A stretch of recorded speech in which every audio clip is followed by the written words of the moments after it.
TitleMatchNetwork.com. That was WrestleMania 1. Right. What are your memories of the WrestleMania 1?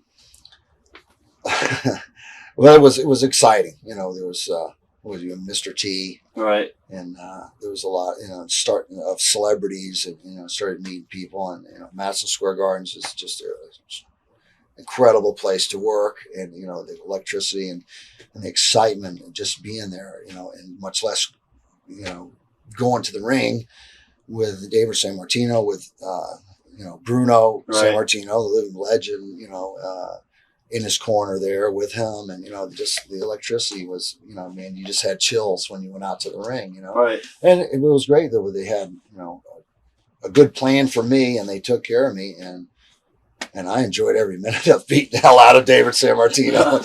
And then and eventually we wrestled. I wrestled even some tag matches with Bruno, Johnny V, and I wrestled some tag matches with Bruno. We wrestled Bruno in his hometown of Pittsburgh. Right. And couldn't have been a tough pill for him to swallow to have to put Beefcake over, and Johnny V, him and his son, and I know him and his son were having some problems too. They didn't get along real well, and they wound up parting of the ways, you might say, and so the thing with David and I didn't really last a long time, but it was a good run for me, and it definitely helped us, start Beefcake on his way and give him a good springboard there. Question. I know I heard from a lot of people, I don't know how true it is, that the first WrestleMania was a real risk for Vince to take. It was basically a make it or break it situation as far as. I'd probably go along with that. He was definitely stepping out into unknown territory. Right. With this big pay-per-view and syndication and syndication and hiring and spending a lot of money, guys like Mr. T and different people that were there. And so, I would say he was taking a pretty good chance. Did you think it was going to be as big as it is? Or nobody ever had a clue that it was really going to be as huge as it was, but afterwards, then we all began to realize, we were really on the right track, and that that things were going well, and that we're going to do only going to get better at that point. We were. Right. We were on the launch pad. The rocket was taking off, and we were on our way up. WrestleMania 2 was very exciting because I think that was the one we had 3 locations. Right. We did New York, Chicago, and L.A. I think it was. Yeah. Sports Arena. New York, Chicago, and L.A. And I think I was in Chicago. Yeah, Chicago. It's so long ago. Yeah, and you had the big battle royal with the football players in it, and all the guys. Yeah, so I mean, it was very exciting, And now, I mean, even WrestleMania 2 was a big step, was a big chance. You had a huge amount of celebrities and bring all these extra guys in, and really nobody knew how that was going to go, and how the simulcast with the 3 locations is. I mean, there was huge expenditures there. And rolling off that WrestleMania 2, and then we rolled right into that WrestleMania 3 and the Silver Dome in Pontiac, Michigan. Right. I was going to ask you about WrestleMania 3 and the Rougeos. What was that like? Well, the Rougeos, I mean, they were good workers and everything, but there was some tension in there, and Greg and I, we didn't enjoy working with those guys that much. Our styles we didn't really like their style. I don't know if they really liked ours, but we did have some good matches and work in many, many big houses with them.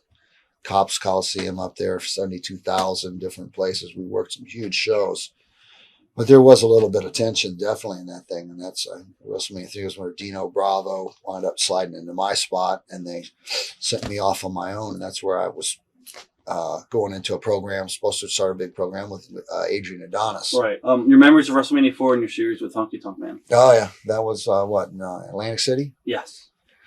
So many.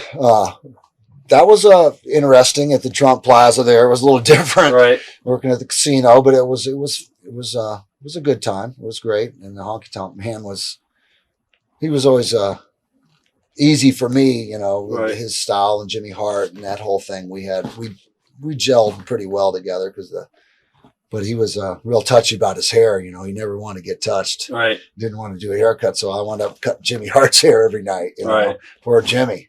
And we put wigs on Jimmy. We did stuff. Put women's clothes. He was Peggy Sue. Right. I mean, poor Jimmy Hart had to take the brunt of the punishment because Honky Tonk Man You wouldn't do it. wouldn't budge. You know, but it worked.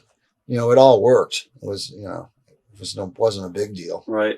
How are the other boys in the locker room handling all the mainstream success?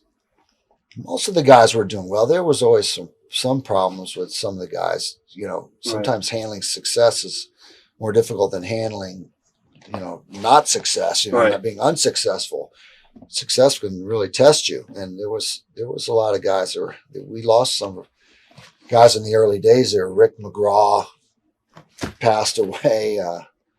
Was drug use prominent in the locker room back then? I wouldn't say in the locker room. Right, not in the locker room. I mean, as far as well, guys did their own things. Right. I mean, you know, everybody did what they had to do, especially to survive on the road at that time. The pace of 300 plus days a year on the road.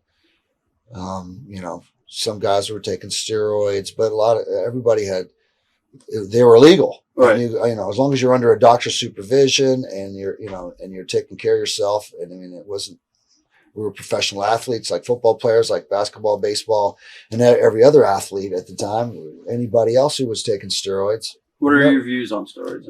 I haven't done them since early days when I was, you know, trying to get big and size and they're not really necessary. I mean, you know, and actually, when used properly, they worked, you know, and they helped a lot of athletes, and they helped me at the time recover from injuries and helped keep me on the road at that time. But then after a while, it's kind of a phase that we grew out of once they were, you know, made illegal and, you know, and people going, oh, steroids, you know, they're real bad. Well, why do hospitals use them? Why do they give them to patients who are recovering from serious illnesses and major operations? Well, because they help you when used properly. I mean, you can misuse aspirin, and you know, you can misuse anything, and it can turn into a bad thing. You know, and steroids are no different. Right. Kurt's another guy that I really like. I know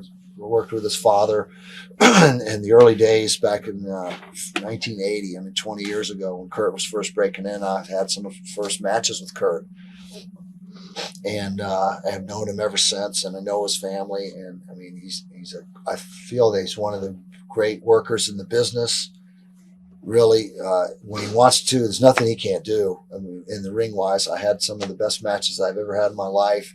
The most fun working wise was matches leading up to WrestleMania 7 when I wrestled Kurt in the Dome in Toronto. Right. And WrestleMania, and Kurt and I had some of the greatest matches around the country, sellouts. We did great business together, and I just did a tour of Australia with him, and when he wrestled Rodman over there. And I mean, they brought in Kurt because they knew that he could handle somebody like Rodman, a wild card, unpredictable. Kurt's a good hand. He's a steady hand. He's you know, you can trust him. And you know that he's going to get it done in the business, and he's going to protect the business too. And you can, you know, it's a guy that grew up in the business, second generation wrestler, respects the business, and always will, and it shows. TitleMatchNetwork.com